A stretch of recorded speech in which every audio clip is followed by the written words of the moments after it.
The second piece of armor we need is to follow the living prophet. We believe in ongoing revelation through a prophet of God. This claim is audacious and extraordinary, but it's true. Let me point out something that should be obvious, though.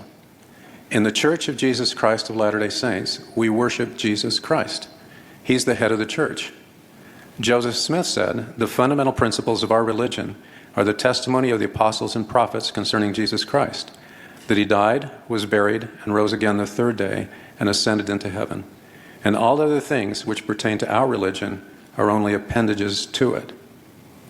In other words, the atonement of Jesus Christ is central to our faith. However, one of the unique aspects of our faith is that we're led by Jesus Christ through a living prophet. On January 2nd, 2018, President Thomas S. Monson passed away. On Sunday, January 14th, 2018, all living ordained apostles came fasting to an upper room of the Salt Lake Temple. We'd all been praying that the Savior would make his will known. I confess that I would have trusted the process, but something beyond that happened. Each apostle was asked in turn whether the First Presidency should be reorganized, and if so, who the President of the Church should be.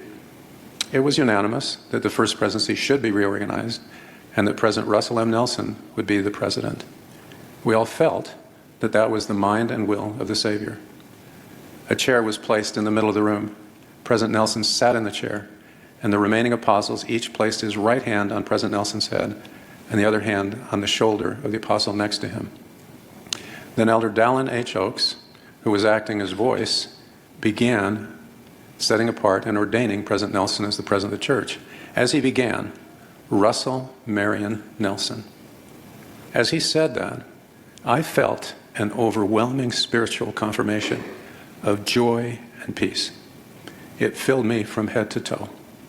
I can only describe it as Pentecostal. As Elder Oaks proceeded then to set apart and ordain President Nelson as the President of the Church, I absolutely knew I had my hand on the head of God's prophet on the earth. I wish each of you could have been there. You couldn't. So the best I can do is to tell you. But God doesn't want this to be a secret. He'll let you know for yourself. But knowing cannot simply be an academic request. God will let you know if you're willing to act on that spiritual experience and follow the prophet.